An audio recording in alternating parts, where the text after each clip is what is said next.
welcome back to my channel Super Tech Angels. In this video we will study about Cripps Mission 1942. As you all know, it is the topic from history. Modern history में से ये मैंने कहा आपके लिए एक topic choose किया है जिसका नाम है क्रिप्स मिशन 1942. ये क्लास 8th का सब्जेक्ट है, आगे चल के भी ये टॉपिक आपके बहुत ज़्यादा काम आएगा. So without wasting any time, let's jump into the video.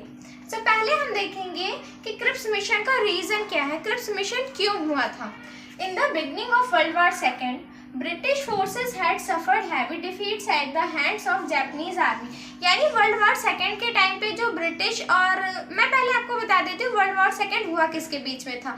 Britain और जापान के बीच में वर्ल्ड वॉर सेकेंड हुआ था, जिसमें जो ब्रिटिश है यानी ब्रिटेन है वो जापानीज से बहुत बुरी तरीके से हारती जा रही थी. उसके बाद On 8 December 1941, Japanese forces invaded Malaya and Malayan Peninsula.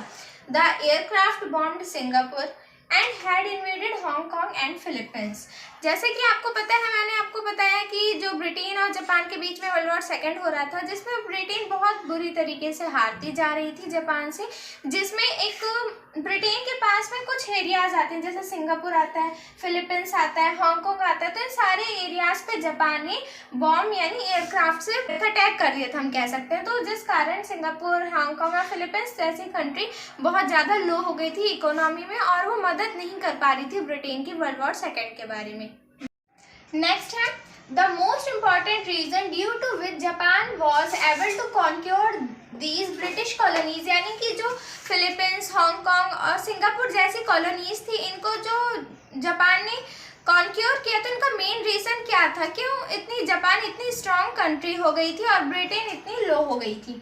Because there was pre existing anti colony sentiments in these countries, यानी कि जो ब्रिटेन के लोग थे एंटी कॉलोनिकल, यानी जो ब्रिटेन के लोग थे वो ब्रिटेन की वॉर को सपोर्ट ही नहीं कर रहे थे. जापान के जो लोग थे, वहाँ की जो पीपल थी, पब्लिक थी, वो सपोर्ट कर रही थी कि हाँ जापान जीत जाए वर्ल्ड वॉर सेकेंड में, ऐसा था. लेकिन ब्रिटेन के लोग बहुत सेल्फ सेंटर्ड थे, वो उस वॉर को सपोर्ट ही नहीं कर रहे थे. इस वजह से ब्रिटेन बहुत लो हो गया. And there was same condition in India. Gandhi ji had launched individual satyagraha and Delhi Chalo movement, और यही सेम चीज़ इंडिया में भी हो रही थी. गांधी जी ने उसी टाइम पे individual satyagraha and Delhi Chalo movement भी लॉन्च कर रखा था, जिस वजह से ब्रिटिशर्स को डर लग रहा था कि इसी इंडिविजुअल सत्याग्रह मूवमेंट की वजह से कहीं हम इंडिया भी अपने हाथ से ना खो बैठे. So next है Britain's Prime Minister Winston Churchill and British government did not want to lose India. जैसे मैंने आपको बताया कि जापान बहुत पावरफुल हो गया था, उसने सिंगापुर, फिलीपींस और जैसे अदर कंट्रीज हांगकांग पे अटैक कर दिया था, उसको अपने अंडर रखो. So next है Britain's Prime Minister Winston Churchill and British government did not want to lose India. जैसे कि मैंने आपको बताया कि जापान जो कंट्री थी वो बहुत ज़्यादा पावरफुल हो गई थी, उसने फिलीपींस, हांगकांग और सिंगापुर जैसे कंट्रीज को कैप्चर कर लिया था. तो वो सोच रही थी क्यों ना हम इंडिया पे अटैक करें. और जो वहाँ के ब्रिटेन के प्राइम मिनिस्टर थे विंस्टन चर्चिल उस टाइम के, और ब्रिटिश गवर्नमेंट इंडिया को नहीं खोना चाहती थी. लेकिन अब वो कैसे इंडिया को बचाए, तो उन्होंने सोचा So they felt necessity of revising and softening their attitude towards Indians. तो उन्होंने सोचा अगर हमें इंडिया को बचाना है तो हम इंडिया से मदद मांगते हैं और इंडिया को अपनी आर्मी में ज्वाइन कर लेते हैं ताकि वो हमारी तरफ से लड़े, जिससे हम इंडिया नहीं खो सकते हैं. उसके बाद in order to win the sympathisers of the Indian political parties during second world war, Britain had to do something. Britain को कुछ करना पड़ेगा. ब्रिटेन ने सोचा कि अगर हमें इंडियंस को अपनी तरफ बुलाना है अपनी आर्मी में, तो उनके लिए हमें कुछ करना पड़ेगा, क्योंकि इंडियन तो भाई हमारे ऐसे आर्मी में आएंगे नहीं, उन्हें कुछ हम जब देंगे तभी वो आएंगे. तो उन्होंने सोचा क्यों ना हम कुछ प्रपोजल्स भेजते हैं इंडिया को. और उस टाइम पे कांग्रेस पार्टी थी, उस कांग्रेस पार्टी को, जिससे कांग्रेस पार्टी हमारी तरफ अट्रैक्ट हो जाए और अपने इंडियंस को हमारी टीम में भेजे. So next है on 22nd March in 1942 British government sent Sir Stafford Cripps to India with some proposals. यानी कि अब 22nd March 1942 को सर स्टैफर्ड क्रिप्स को इंडिया भेजा गया कुछ प्रपोजल्स के साथ. So this event is called Cripps Mission 1942. एक इंसान था सर स्टैफर्ड क्रिप्स जिनको इंडिया भेजा गया था कुछ प्रपोजल्स के साथ. उसी इवेंट को हमने नाम दिया है क्रिप्स मिशन 1942, जो कि सर स्टैफर्ड क्रिप्स के नाम पे इस मिशन का नाम रखा गया है. अब हम डिटेल में पढ़ेंगे कि वो प्रपोजल्स क्या थे जो सर स्टैफर्ड क्रिप्स लेकर आए थे इंडिया.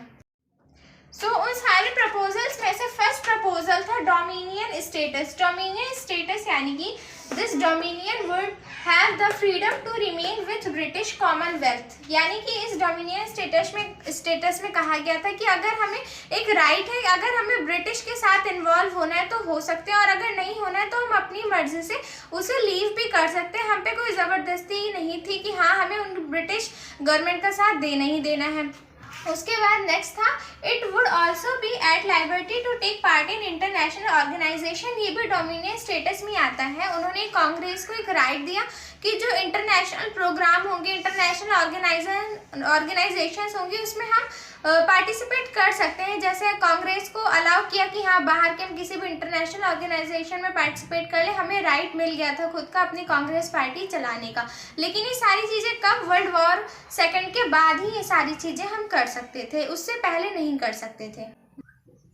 नेक्स्ट प्रपोजल था कॉन्स्टिट्यूएंट असेंबली, यानी कि जो थे ब्रिटिश गवर्नमेंट, यानी जो प्रपोजल आया था स्टैफर्ड क्रिप्स लेकर आए थे इंडिया में, उसमें सेकंड था कॉन्स्टिट्यूएंट असेंबली, यानी कि उन्होंने कहा था कि कांग्रेस पार्टी जो है वो एक कॉन्स्टिट्यूएंट असेंबली इंडिया में सेटअप कर सकती, स्टैब्लिश कर सकती, लेकिन after the world war second. यही सबसे बड़ी प्रॉब्लम थी क्योंकि उनके जो भी प्रपोजल्स थे वर्ल्ड वॉर सेकेंड के बाद के थे, और उसमें वर्ल्ड वॉर सेकेंड के बाद में जो कॉन्स्टिट्यूएंट असेंबली है उसमें भी क्या कहा गया कि members of the constituent assembly किसके द्वारा सेलेक्टेड होंगे, या तो वो सेलेक्टेड होंगे elected by the provincial assemblies, जो प्रोविंशियल असेंबली के पीपल होंगे उनके द्वारा या तो सेलेक्टेड होंगे, या फिर नॉमिनेटेड बाय द प्रिंसेस, या फिर प्रिंस के द्वारा वो नॉमिनेट किया जाएंगे। पब्लिक को कोई राइट नहीं था कॉन्स्टिट्यूएंट असेंबली के मेंबर्स को इलेक्ट या सेलेक्ट करने का। The next proposal was right to secede, यानी कि provinces unwilling to join the Indian union could have a separate constitution and can form a separate union, यानी कि जैसे सेकंड प्रपोजल था कॉन्स्टिट्यूएंट असेंबली का, अब जिन लोगों को कॉन्स्टिट्यूएंट असेंबली में इंटरेस्ट नहीं है, उस कॉन्स्टिट्यूएंट असेंबली के रूल पसंद नहीं आ रहे हैं, वो अपनी सेपरेट कॉन्स्टिट्यूशन अपने एक बना सकते हैं, या फिर सेपरेट यूनियन है वो अपना खुद से इस्टेब्लिश कर सकते हैं। अब जैसे पंजाब के लोग हैं, उनको पसंद नहीं आ रहा है कि ऐसा ये सब, जैसे दिल्ली में कोई कॉन्स्टिट्यूएंट असेंबली बनी, उन्हें पसंद नहीं आ रहा है कि इस असेंबली में कैसे रूल है क्या है, उन्हें अच्छा नहीं लग रहा, तो पंजाब के लोग अपनी अलग कॉन्स्टिट्यूएंट असेंबली कर सकते हैं, बिहार के लोग अलग, मतलब जिन लोगों को जो असेंबली पसंद है, जिस तरीके के रूल पसंद है, वो चीजें कर सकते हैं। ये राइट दिया राइट टू सक्सीड का स्टैफर्ड क्रिप्स ने हमें। Next is how Indians reacted to proposals, next है कि इंडियंस ने प्रपोजल्स पे कैसे रिएक्ट किया। पहले तो हम बात करेंगे कि कांग्रेस ने कैसे रिएक्ट किया क्रिप्स प्रपोजल पे। Congress did not like the Cripps proposal as every proposals was to be fulfilled after the world war second. जो क्रिप्स प्रपोजल्स थे उस सारे प्रपोजल्स में ये था कि जो प्रपोजल्स हैं फुलफिल किए जाएंगे वर्ल्ड वॉर सेकेंड के बाद, इस टाइम पे नहीं फुलफिल किया जाएगा। और कांग्रेस जो पार्टी थी उसमें तो गांधी जी थे, तो गांधी जी को ब्रिटिश का बिहेवियर पता था, उन्हें लगा कि अगर हम अभी इनको एक्सेप्ट कर लें प्रपोजल्स को, तो ये अभी तो हमारे प्रपोजल्स फुलफिल नहीं कर रहे, वर्ल्ड वॉर सेकेंड की बात कर रहे हैं, हम अपने इंडियन टीम इनको दे दें और ये वर्ल्ड वॉर जीत जाए, लेकिन उसके बाद हमारे प्रपोजल्स का क्या, जीतने के बाद तो हमारे प्रपोजल्स एक्सेप्ट ही नहीं करेंगे, उन्हें फॉलो ही नहीं करेंगे, तो हम इनके प्रपोजल्स को हम एक्सेप्ट क्यों करें। तो इस वजह से कांग्रेस ने रिजेक्ट कर दिया, और भी काफ़ी सारे चीज़ें हैं जिस वजह से कांग्रेस ने इनके प्रपोजल्स को रिजेक्ट किया। पहली बात तो थी वहाँ पे डोमिनियन स्टेटस के बारे में। इन दिसंबर 1929 कांग्रेस लाहौर मिशन हैड पास पूर्ण Swaraj resolution, Congress change it's goal from, यानी कि 1929 में जो दिसंबर में कांग्रेस ने लॉन्च किया था लाहौर मिशन, उसमें उन्होंने पूर्ण स्वराज रेजोल्यूशन को फॉलो किया था। उन्होंने कहा था डोमिनियन स्टेटस को, उनका जो गोल था डोमिनियन स्टेटस, उन्होंने डोमिनियन स्टेटस हटा के कंप्लीट इंडिपेंडेंस यानी पूर्ण स्वराज को किया था लागू, कि हमें डोमिनियन स्टेटस नहीं, हमें पूर्ण स्वराज चाहिए। और उस प्रपोजल में डोमिनियन स्टेटस के बारे में बात हो रही, तो फर्स्ट कॉज तो ये हो गया जिस वजह से कांग्रेस ने उसे नेक्स्ट मैंने आपको बताया था कि उन्होंने डोमिनियन स्टेटस से पूर्ण स्वराज रेजोल्यूशन को फॉलो किया और डोमिनियन स्टेटस लेने से मना कर दिया, प्रपोजल्स को रिजेक्ट कर दिया। नेक्स्ट उनका जो कॉज था वो था constituent assembly. Congress wants that the members of constituent assembly should be elected by Indian citizens not from princess.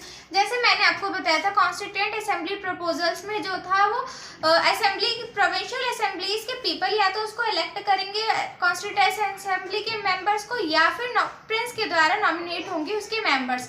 लेकिन जो गांधी जी थे, कांग्रेस के जो मेंबर्स थे, वो चाहते थे जो कॉन्स्टिट्यूएंट असेंबली के मेंबर्स हैं उन्हें क्या किया जाए, हमारे इंडियन सिटीजन्स, हमारी जनता के द्वारा इलेक्ट किया जाए, ना कि प्रिंस के द्वारा नॉमिनेट किया जाए। सो ये है next cause of rejecting Cripps proposal.